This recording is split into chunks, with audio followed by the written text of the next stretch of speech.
Hey, what's going on, everybody? It's Mike from sneakerhistory.com, and we are back in another video. Guys, thank you again for dropping on by. I hope you enjoyed the new format we started with the last video.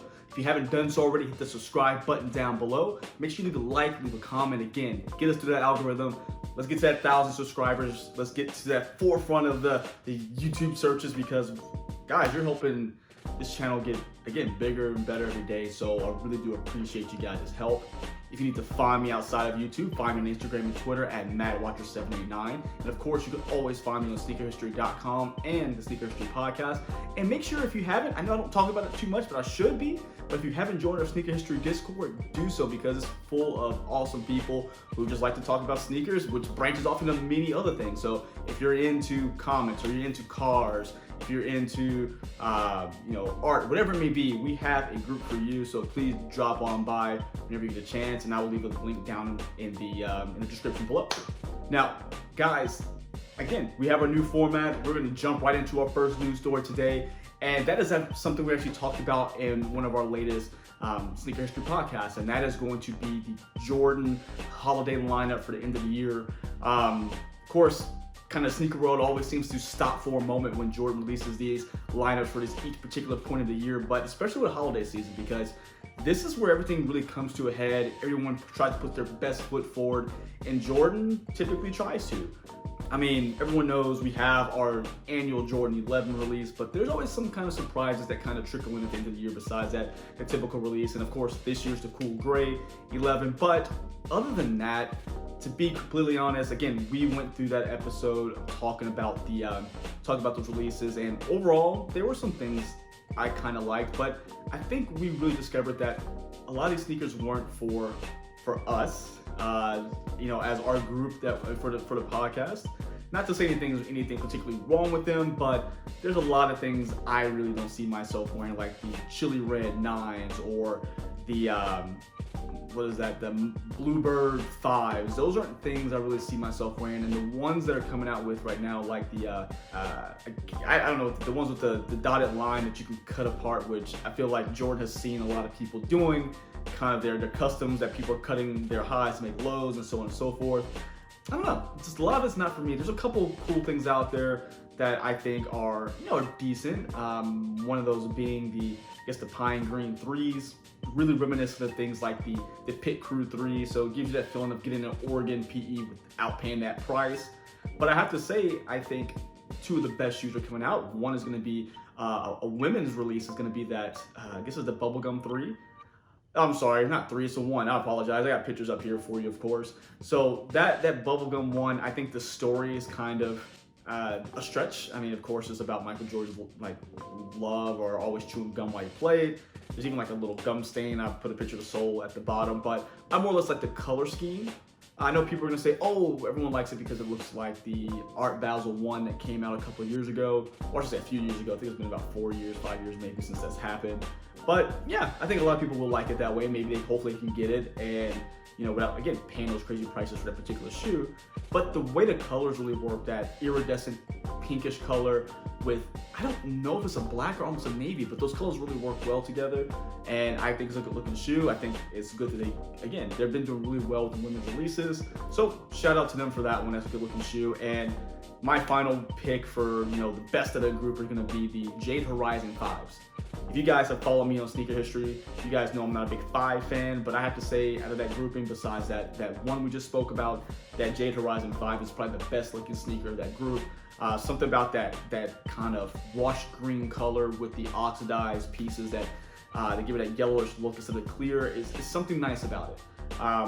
It's not something I'm gonna really chase after, but hey, if I stumble upon it and get it for retail or less, I'm about it. So that's a good looking shoe. And yeah, you guys let me know what you guys think below, and of course I'll link the episode that we did so you guys can listen to the whole discussion that myself, Rowan, and Robbie did have about that lineup.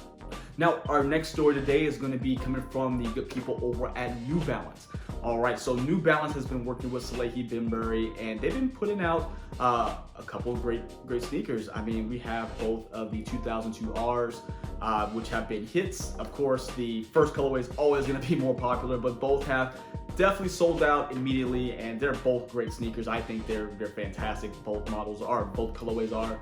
But now he's going to be releasing another silhouette, the Yurt 574. If I got that wrong, I'll mention down below, but if I'm not mistaken, it's the Yurt 574. And it is a very polarizing sneaker. As of now, if you guys have noticed last week, Salehe actually dropped a teaser of the shoe that featured his friend and actor Jesse Williams in kind of like this Paul Bunyan-esque get up with this huge beard, and he takes the shoe off, and as most people have seen, has a whistle on the back. He takes the shoe off and whistles in the back. I guess we get an A for creativity, but I don't know about you guys, but I'm not really looking to take my shoe off that has been on my foot, that has been on the ground, that has been, the world has been on my shoe, and putting my mouth on it to whistle. I mean, that's not me, but I know you cereal eating out of your shoe people, licking your sole people out there, maybe that's up your alley, and that's cool. I think the shoe looks decent. I know there's two colorways coming out. There's like a kind of a multi-colorish way coming that I want to say maybe we saw in that teaser, and then of course we're gonna have the traditional New Balance gray colorway coming out. Again, I like the creativity. I don't know who's gonna be putting their mouth on the sneaker, especially one that has been walked in. So we'll leave it up for discussion for you guys. But if I'm able to get up here, I definitely will bring them up for review for you guys, because I always say I like creativity, so I'm not gonna knock it. I just know I'm not putting my mouth on the sneaker. I just want to know the purpose, because there hasn't been really a discussion about it. There's been sneak peeks, of course, and we have this new teaser, but other than that, we really haven't heard anything else. There's no release date set yet, so stay tuned for that. So the more information I know, I'll bring it to you guys. And again, hopefully I'm able to get a pair so I can do a review on the whistle shoe. Yeah, so that's the stories for today, guys. I'll leave links to the information I found and all this information, so that way you're able to check it out on your own. But today we're gonna get right into our review, and the review comes from our, well, I would say good friends, but they don't know I even exist at this point probably, but it comes from the good people over at ASICS. If you guys have seen that I've done a couple ASICS reviews as of late, whether it be the Japan S or the latest Gel Lyte III in that Misty Pine colorway. And I've really been, in my mind, feel like ASICS has been really putting out some great shoes, and they have them in collaborations. ASICS is known for their collaborations, you know, from Concepts to Kith, or even just Ronnie Fieg doing it under his own name as opposed to Kith. There's been a lot of great sneakers, and they've been great. They've been really creative. Their materials have been great, but I feel like ASICS has realized, and they did it without telling anyone. They put out these shoes without saying a word to anyone, which is, I think, I like it because it goes back to almost kind of like the old days where you go into a shoe store and you see it on the shelf, and at this point it's more or less, oh, I go into a website and see it on, just sitting on their website, and it's easy for me to get. But they've been doing these things and realize they can kind of handle these things themselves, and of course they still have their collaborations here and there. I mean, they have to. That gets that kind of fire underneath the brand, but they've been doing some great things by themselves. And I'm just jump right in, and the sneaker we're talking about is a Gel Lyte III, but it's gonna be the Japanese Boro Patchwork Gel Lyte III. So first things first, guys, look at nice like suede on the outside, but we're gonna flip it, and boom, half the shoe is done up in a patchwork kind of scrap pattern.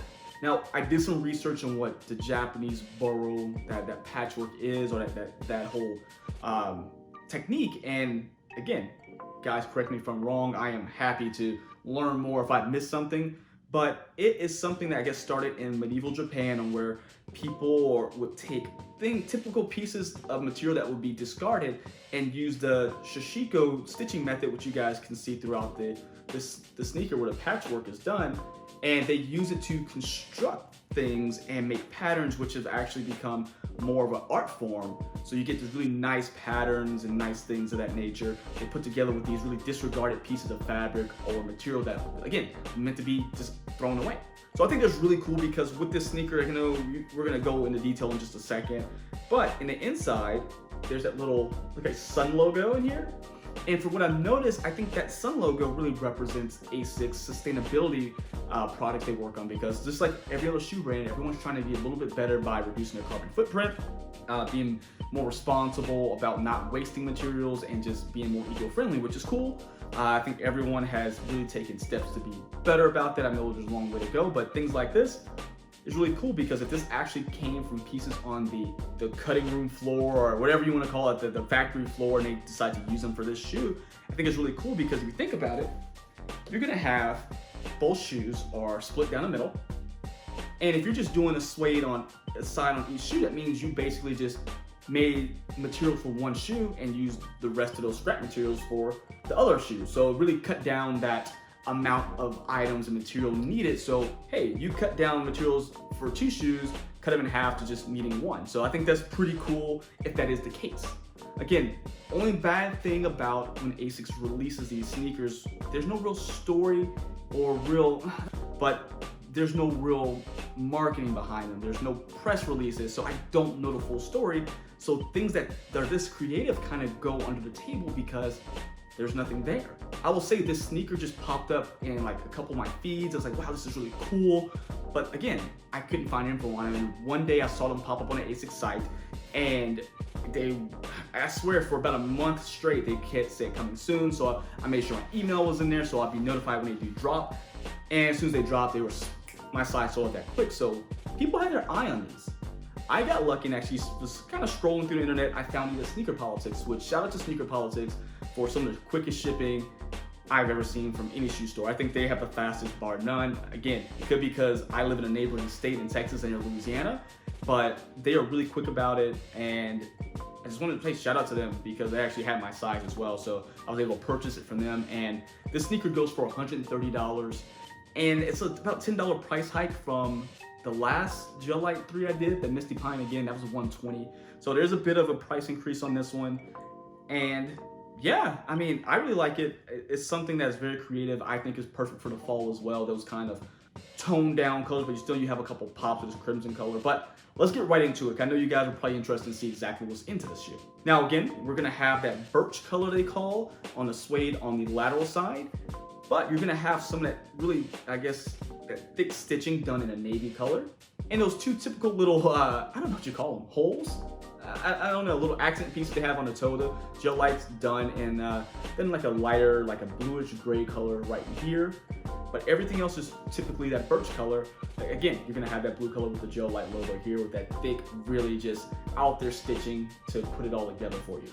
Now, the laces feel kind of weird. I feel like they're almost like a recycled material. They're almost, I don't know what to explain it to you guys as, but again, it's that same birch material, or sorry, birch color, but it's rough, it's not smooth. Again, it's almost like it's recycled material put to these laces. And we're gonna have our traditional split tongue. And again, half of it's done in that birch suede, which is again, pretty nice. It's fairly soft, it's not bad whatsoever. I will say that it was nicer on that Misty Pine pair I just reviewed. If you haven't seen that one already, check down below. I'll make sure I leave a link on there, and at the end of the video, I'll make sure that it's the review that pops up so you can click on it as well. But yeah, I think it's not as good as material, but not as soft. I don't say not as good, it's not as soft, which just because something's not super soft doesn't mean it's bad, it's just different. But as we keep going through the shoe, we're moving to the medial side, there is a very, very, very noticeable stitch line up the toe. It almost reminds me of the stitch line they use in Yeezys and the 350 V2s and so on and so forth, where it's very noticeable, very predominant, but it's a very thick stitch line going up to the, of course, the split tongue, and it's actually gonna make its way down to the back of the sneaker as well, so you know exactly what's happening. Now that patchwork is all done starting with the tongue. We're gonna have all these different pieces put together, and the colors range from like a dark navy, this kind of bright crimson color, that birch color as well, and that kind of, again, that, I don't know, it's like a grayish blue color here as well, that really just, again, the way they put it together really pops because not only are they different colors, but it's different materials. So we still have suedes, we have a hairier suede, we're gonna have this really like mesh material as well. It's a lot of different things going on, and you have those really nice thick lines going through it, that Shishiko type stitching that's very prominent in that navy color, and you also have it in white as well. So it's just a lot of colors going on, but even though it's so busy, it's done very clean and makes it very wearable in my opinion. And what's really cool about this is that you assume that, oh, okay, they made them really, they're in line, everyone's gonna be the same. But from just looking at both shoes, these are both different patterns. So you guys can see here, I don't know if you guys see my face anymore, but it's not important, but they're different patterns. So I'm wondering if anyone else has this shoe. Look at the pattern on mine in the video. Let me know down in the comments if your pattern's different, because I really think that they're all individualized, which again is something that is really cool. They should talk about that more. ASICS, I'm telling you guys, call me. Like, I love you guys' shoes. I love the product. I enjoy making videos. I would love to help put this story out there. And that's what I'm trying to do now, because this is great. Now we're gonna move down to the, well, let's get to the back of the shoe first. We have our ASICS tag done here in like this nylon tag stitched in with white stitching. We're gonna have our gel tag here done in that blue stitching, but it's on top of that bright crimson mesh. And again, we have our stitch line going down the back. Now, what's really cool about this is that, I mean, I can't say enough nice things about the shoe, because it's just so different, but it's done so well. We're gonna have our heel cup, a little heel counter here done in that dark navy color, and our midsole is gonna be in that same birch color. So very tonal when it comes to that same birch, but then we have that real pop of color on the medial side of each sneaker. Now, the outsole, nothing special there. We're gonna have that birch color in the middle with the ASICS branding here in the middle here, and then we're gonna have our dark navy right here at the toe and at the heel as well. So very traditional when it comes to the build of the ASICS Gel Lyte III. This is one of the OGs, so I think it's built to be closer to the original shape. I know a lot of ASIC heads out there will say that, you know, they will tell you exactly what shape is right and what's not. So you guys let me know, because I will say I do love ASICS. I've had my fair share of Gel Lyte IIIs, and I've seen some ones that are blatantly just bad shape. I've had them, but these look to be better. And you guys, again, let me know. Am I wrong? Are they getting closer? I want you guys' opinion, because they are, you know, it's again something that I like to know more about. Now the shoe runs just like any Gel Lyte III. I think they run pretty true to size. This is a size 10. I wear a size 10, of course. I honestly say wide footers, like I mentioned before, because of that split tongue. If you want to make sure that tongue does close, go half size up, so that way you have a little extra room to make sure that it's closed in. But other than that, guys, this is a great shoe. I think it's perfect for the fall. Great price. Of course, you're not paying out the butt for these, because if you think about other Sashiko sneakers that came out, typically there are, from what I've seen, the good ones are Japan exclusive, like the Jordan 4 Sashiko that came out earlier this year, I want to say, and you're paying really high prices for that. There are options out there that are just as good, if not better, than those types of sneakers that we're hunting for, that we're not seeing because we're so fixated on one set thing. So guys, kind of take the blinders off, explore. Again, I got these from Sneaker Politics. I will link, I'll put a link down below so you guys can get a pair. I think they had a full size run, if I'm not mistaken. There's a few other stores out there. I want to say like End had them. I can't think of the other ones off the top of my head. I'm sorry, guys, but I will make sure I do at least link Sneaker Politics down below, so that you guys, if you like them, get a pair. But I'm really excited about these. These would be a great wear for fall, whether it be like khakis, cargos, jeans, whatever it may be. I think these would be a great wear to go with a lot of things. So you guys let me know down below what you think about them. If you like them, do you not like them? Did you know they even existed? Because I didn't until I actually stumbled upon them just scrolling around. Yeah, let me know, because I love talking to you guys in the comments, of course, and really do appreciate you guys really getting into videos with me. And again, I know I was away for a little while, but if you haven't checked out last week's video, check it out. I'm trying to put a video out every week for you guys with news, releases, reviews. I'm trying to get everything to give you guys the sneaker entertainment that you guys want and information you guys want. So until next time, guys, see ya.